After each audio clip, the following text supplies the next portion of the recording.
कहानी की शुरुआत में हम एक हाउस बोट को देखते हैं जिसमें एंडी अपने परिवार के साथ रह रहा था, जो कई महीनों से इसी बोट हाउस पर रह रहा है क्योंकि बाहर जमीन पर एक वायरस फैल चुका है जिस कारण सभी लोग ज़ॉम्बी बन गए हैं और बहुत ही कम लोग जिंदा बचे हैं। इसलिए एंडी अपने परिवार के साथ पानी के बीच रहता था क्योंकि वहां ज़ॉम्बी नहीं आ सकते हैं। अब हम एंडी को देखते हैं जो जंगल की तरफ देखता है। वहां पर वो एक फैमिली को देखता है जो एंजॉय कर रही होती है। एंडी उनकी तरफ हाथ से इशारा करता है, लेकिन उस फैमिली का मुखिया घर निकालता है और एंडरडी को दिखाता है ताकि वह लोग उसके परिवार से दूर रहे, जिसके बाद एंडरडी समझ जाता है और वापस अंदर आ जाता है। रात के वक्त एंडरडी की पत्नी उससे कहती है कि हम लोगों के पास सिर्फ 1-2 दिन का खाना बचा है, इसलिए जल्द से जल्द हम लोगों को किसी सुरक्षित जगह पर जाना चाहिए जहां पर खाना मिल सके। पर एंडरडी को जमीन पर जाना बहुत ही रिस्की लगता है क्योंकि वहां पर ज़ॉम्बी आसानी से हमला कर सकते हैं। अगली सुबह जंगल में हम थमी नाम की एक लड़की को देखते हैं जो पेड़ के ऊपर रह रही है। अब हम उसे अपने पैरों पर पत्ते बांधते हुए देखते हैं। वह पत्ते इसलिए बांध रही थी ताकि ज़ॉम्बी उसके पैरों की आवाज ना सुन सके और वह ज़ॉम्बी से बच पाए। दरअसल थम्मी के पिता भी ज़ॉम्बी बन चुके थे और वह ज़ॉम्बी बने हुए अपने पिता को एक गड्ढे में रखती थी और वह दिन में जंगली जानवरों का शिकार करके रात में अपने पिता को खिलाती थी क्योंकि वह अपने पिता से बहुत प्यार करती थी। उसे अभी भी लगता है कि उसके पिता समय के साथ ठीक हो जाएंगे। अब हम एंडरडी को देखते हैं जिसे एक बोट पानी में पलटी हुई नजर आती है, जिसके बाद एंडरडी अपनी छोटी बोट देकर उस बोट के पास जाता है ताकि उसे उस बोट में खाना मिल सके। अब एंडरडी उस बोट के अंदर जाकर देखता है कि बोट के अंदर बहुत सारा खाना था, जिसे लेकर वह वहां से आ जाता है और अपनी पत्नी को बताता है कि हमें इतना खाना मिल गया है जिससे हम 9 महीने तक आराम से जिंदा रह सकते हैं। अब रात के वक्त एंडी सो रहा था, तब उसकी पत्नी सोचती है कि वह भी बोट के अंदर जाकर कुछ ना कुछ और सामान ले आए, इसलिए वह उस बोट पर जाती है। अंदर जाकर वह कुछ ढूंढ रही होती है, तभी उसे बोट के अंदर से एक आवाज सुनाई देती है। वह समझ जाती है कि बोट के अंदर कोई ज़ॉम्बी है। वह तुरंत वहां से भागने की कोशिश करती है, लेकिन जैसे ही वह बाहर आने वाली होती है, कोई जब ही उसे पकड़कर अंदर खींच लेता है, लेकिन वह किसी तरह अपनी जान बचाकर उस बोट से निकल आती है और वापस आकर अपने बोट में लगे बाथरूम में जाकर बैठ जाती है।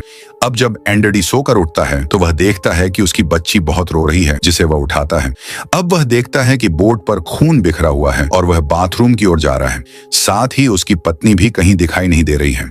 वह बाथरूम के अंदर देखता है कि उसकी पत्नी घायल है और उसे ज़ॉम्बी ने काट लिया है, जिसके बाद एंडी समझ जाता है कि वह अगले 48 घंटों के अंदर ज़ॉम्बी बन जाएगी क्योंकि ज़ॉम्बी के काटने के बाद अगला इंसान 48 घंटों के अंदर ही ज़ॉम्बी बनता है। लेकिन फिर भी एंडी को उम्मीद थी कि वह अपनी पत्नी को बचा लेगा, इसलिए वह अपनी छोटी बेटी और पत्नी को लेकर जमीन पर आ जाता है ताकि वह जल्दी से जल्दी नजदीकी हॉस्पिटल तक पहुंच पाए। जब वो लोग थोड़ा आगे बढ़ते हैं तो रास्ते में उन्हें कुछ गाड़ियां नजर आती हैं। तब एंडरडी देखता है कि वहां पर एक कार खड़ी है जो एकदम सही है। अब एंडरडी कार के पास जाकर देखता है कि उसमें फ्यूल नहीं है, इसलिए वह उसमें फ्यूल डाल रहा होता है। तभी एक ज़ॉम्बी वहां पर आ जाता है, लेकिन एन मौके पर एंडरडी उसे देख लेता है और वह गाड़ी के अंदर बैठकर वहां से भाग जाते हैं।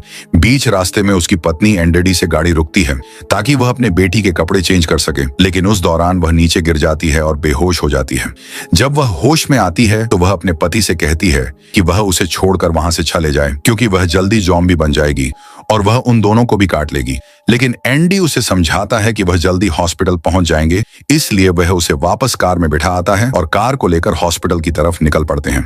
बीच रास्ते में कार के सामने एक ज़ॉम्बी आ जाता है, जिस कारण एंडडी का कार एक्सीडेंट हो जाता है। अब एंडडी कुछ देर नींद लेने के लिए कार के अंदर ही सो जाता है, लेकिन जब एंडडी जागता है तो वह देखता है कि उसकी पत्नी पूरी तरीके से ज़ॉम्बी बन चुकी थी और वह उस पर हमला कर देती है और एंडी के हाथ पर काट देती है। लेकिन एंडी किसी तरह अपनी बेटी को लेकर बाहर निकल जाता है और किसी तरह अपनी पत्नी को मार देता है। अब वह देखता है कि उसके हाथ पर भी उसकी पत्नी ने काट लिया है, तो जल्दी वह भी ज़ॉम्बी बन जाएगा, इसलिए एक बार को तो वह हार मान लेता है कि अब कोई फायदा नहीं है क्योंकि अब वह बाद में अपनी बेटी को भी काट लेगा, इसलिए वह खुद को मारने की सोचता है। फिर भी वह अपनी बेटी की तरफ देखता है जो बहुत मासूम थी और उसे जंगल में कोई भी खा सकता था, इसलिए एंडरडी के पास 48 घंटों का समय था जिसके बाद वे ज़ॉम्बी बनेगा। इसलिए वह घड़ी में 48 घंटों का टाइमर सेट करता है और अपनी बेटी को किसी सुरक्षित सुरक्षित जगह पर पहुंचाने के लिए निकल पड़ता है। तभी वह उस जॉम्बी को देखता है जिस कारण उसकी गाड़ी का एक्सीडेंट हुआ था। तभी वहां पर थू आ जाती है और वह कहती है कि उसके पिता को कुछ मत करो। फिर वह अपने हाथ पर काटती है जिससे खून निकलता है और उस खून को संगते संगते उसके जॉम्बी पिता उसके पीछे चले जाते हैं। अब एंडरडी आगे किसी सुरक्षित जगह के लिए निकल पड़ता है और रास्ते में उसे एक कस्बा दिखता है। वह एक घर के अंदर जाता है जहां उसे एक औरत मिलती है। वह दिल की अच्छी थी, इसलिए एंडरडी को रात वहीं पर गुजारने देती है और साथ ही एंडरडी के जख्मों पर पट्टी भी करती है। अब एंडरडी सोचता है कि वह अपनी बेटी को उसके पास छोड़ देगा, लेकिन तभी उसे पता चलता है कि उस औरत को भी कैंसर है और वह जल्द ही मर जाएगी। इसलिए वह अपना फैसला तुरंत बदल देता है। अब हम कुछ लोगों को देख रहे हैं जो जॉबिन्स जंगलों की तरफ बढ़ रहे हैं। साथ ही में हमें थमी की मां को भी दिखाया जाता है जो उसे ढूंढ रही होती है, पर थमी उन लोगों के पास नहीं जाती है क्योंकि वह अपने पिता के पास रहना चाहती है और उसे पता था कि वे लोग देखते ही उसके जॉम्बी पिता को मार देंगे। इसी कारण वह अपने पिता को गड्ढे में छुपा कर रखती थी। अब हम वापस एंडरडी को देखते हैं जिस पर जॉम्बी वायरस का असर हो रहा है। उसे उल्टी होने लगती है और वह बेहोश हो जाता है। अगली सुबह जब वह उठकर देखता है कि अब उसके पास सिर्फ 32 घंटे बचे हैं जिसके बाद वह जॉम्बी बन जाएगा, इसलिए वह तुरंत अपनी बेटी को लेकर आगे के सफर पर निकल जाता है। बीच रास्ते में उसे एक बड़ी सी गाड़ी दिखाई देती है। एंडरडी गाड़ी के पास जाकर उस गाड़ी के अंदर देखता है कि चाबियां हैं कि नहीं। तभी उस पर एक जॉम्बी पीछे से आकर अटैक करने वाला होता है कि अचानक एक गोली चलती है जो उसे जॉम्बी का भेजा उड़ा देती है। ये गोली गड्ढे में पड़े हुए एक बुढ़े आदमी ने चलाई थी। वह एंडी से मदद मांगता है क्योंकि उसका पैर एक सिलेंडर के नीचे दब गया था। दरअसल वह गाड़ी उसकी ही थी, इसीलिए वह एंडरडी को गाड़ी की चाबी दे देता है और कहता है कि इसकी मदद से तुम सिलेंडर को आगे खींचो। जिसके बाद एंडरडी गाड़ी को थोड़ा आगे लेता है और उससे बुढ़े आदमी का पैर निकल जाता है। जिसके बाद वह बुढ़ा आदमी एंडरडी को अपने साथ अपने घर ले आता है जहां पर वह अपनी पत्नी के साथ रहता है। बाद में बुढ़ा आदमी एंडी को अपने साथ ले जाता है जहां वह दिखाता है कि कैसे वह जॉम्बीज को मारकर उनका सामान लूटता है। दरअसल वह बूढ़ा आदमी कुछ लोगों को पजरे में बांध के रखता है जिससे अट्रैक्ट होकर जॉम्बी उन लोगों के पास आते हैं और वह मौका देकर बुढ़ा आदमी उनको मार डालता है। इसी सिलसिले के कारण वह अब तक जिंदा था। एंडरडी देखता है कि पेंद्र में थू थी और दूसरे पिंजरे में एक बुढ़ा इंसान था। एंडरडी को यह सब कुछ अच्छा नहीं लगता है क्योंकि वह खुद एक अच्छा इंसान था, लेकिन वह कर भी क्या सकता था। जब शाम के वक्त वे लोग वापस घर पर आते हैं तो एंडरडी देखता है कि उसकी बेटी उसे बुढ़े आदमी की पत्नी के साथ खेल रही होती है और उसके साथ काफी आराम से रह रही है। जिसके बाद एंडरडी सोचता है कि उसकी बेटी अब सेफ है और वह एक जगह पर जाकर अपने आप को मारने ही वाला होता है कि उस बुढ़ की पत्नी आ जाती है। वह उससे कहती है कि रुको, तुम्हारी बेटी यहाँ पर बिल्कुल भी सेफ नहीं है। साथ ही वह बताती है कि वह उसकी पत्नी भी नहीं है, उसने उसे जबरदस्ती यहाँ पर कैद करके रखा हुआ है।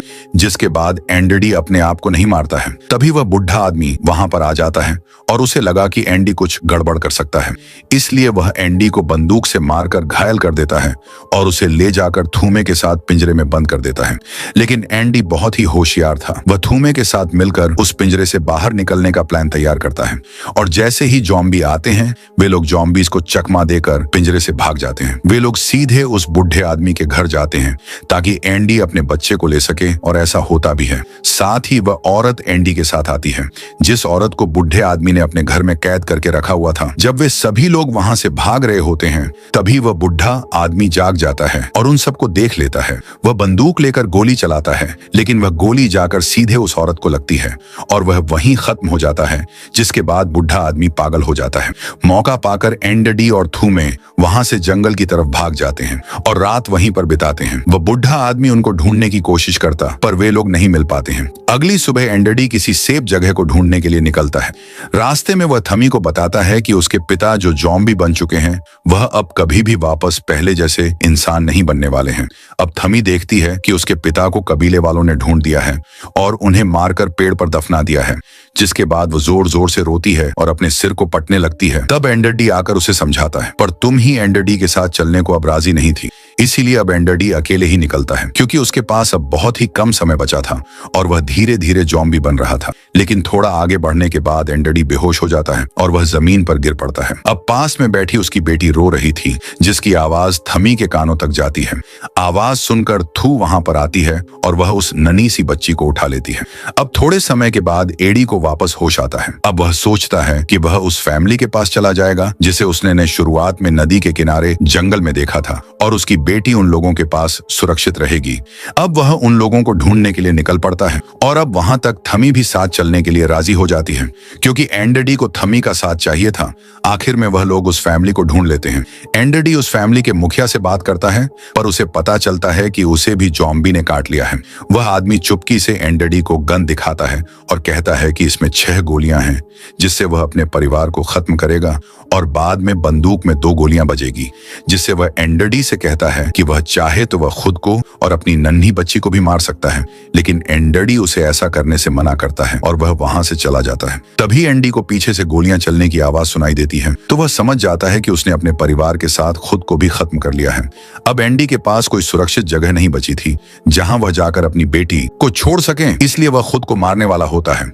लेकिन तभी थमी उससे कहती है कि उसका एक कबीला यहाँ से थोड़ी ही दूरी पर है और तुम चाहो तो अपनी बेटी को हमारे कबीले के लोगों के पास छोड़ सकते हो। अब ये बात एंडरडी को सही लगती है और उसके पास कोई चारा भी नहीं था, इसलिए वे लोग जल्दी से उस कबीले की तरफ निकल पड़ते हैं। बीच में उन्हें एक सुरंग से होकर गुजरना पड़ता है जिसमें बहुत सारे ज़ॉम्बी थे, पर वे लोग उनसे बचकर आगे बढ़ते हैं। लेकिन सुरंग के अंत में वह बुढ़ा आदमी मिलता है और एंडी पर हमला करता है, पर एंडी भी अपनी बंदूक निकाल लेता है जिसमें 2 गोलियां बची थी और लड़ाई के दौरान एंडरडी एक गोली उस बुढ़े आदमी को मार देता है। लेकिन एक गोली एंडरडी को भी लग जाती है, लेकिन उस बुढ़े आदमी में अभी भी बहुत जान बची थी। वह जाकर एंडरडी की बेटी को उठा लेता है, लेकिन उससे मासूम लड़की का चेहरा देखकर उसे दया आ जाती है और वह अब एंडरडी को जाने देता है। बीच रास्ते में एंडरडी की तबीयत और बिगड़ जाती है। अब उसमें ज़ॉम्बी के बहुत सारे लक्षण दिखाई देने लगते हैं। एंडरडी को अब मां खाने का बहुत ही मन हो रहा था, लेकिन वह किसी तरह अपने आप पर कंट्रोल करता है, क्योंकि अभी भी उसकी बेटी सुरक्षित नहीं थी। अब वह सही ढंग से चल भी नहीं पा रहा था, इसलिए वह एक लकड़ी लेता है और उसके आगे मांस का टुकड़ा बांध देता है और थॉम को कहता है कि वह इस लकड़ी को लेकर उसकी पीठ पर बैठ जाए। अब एंडरडी अपने दोनों हाथों को भी बंधवा लेता है ताकि वह ज़ॉम्बी बने तो वह उन लोगों को काट ना पाए। अब वे लोग चलना शुरू करते हैं और एंडरडी अब मांस खाने के लालच में आगे बढ़ता रहता है और वे लोग इस तरह उस कबीले तक पहुंच जाते हैं। अब कबीले के लोग एंडी को मारने वाले होते हैं कि थमी दिख जाती है। फिर कबीले के सारे लोग एंडरडी और थमी को नीचे उतारते हैं। अब हम देखते हैं कि एंडरडी पूरी तरीके से ज़ॉम्बी बन गया था, लेकिन फिर भी उसका दिमाग थोड़ा एक्टिव था। वह जाते जाते भी अपने सिर को बेटी की तरफ पर हिला रहा था, यानी वह कबीले के लोगों से कह रहा था कि वह लोग उसकी बेटी का ख्याल रखें। अब कबीले के लोग भी यह बात समझ जाते हैं और अंत में वे एंडरडी को मार डालते हैं, क्योंकि अब वह एक ज़ॉम्बी बन गया था। मूवी के अंत में हमें एंडरडी की बॉडी को एक पेड़ पर रखी हुई दिखाई जाती है, जिसके पास थमी खड़ी थी और वह उसकी बेटी का ख्याल रख रही थी। इसी सस्पेंस के साथ मूवी समाप्त। Thanks for watching. चैनल पर पहली बार है तो सब्सक्राइब करें।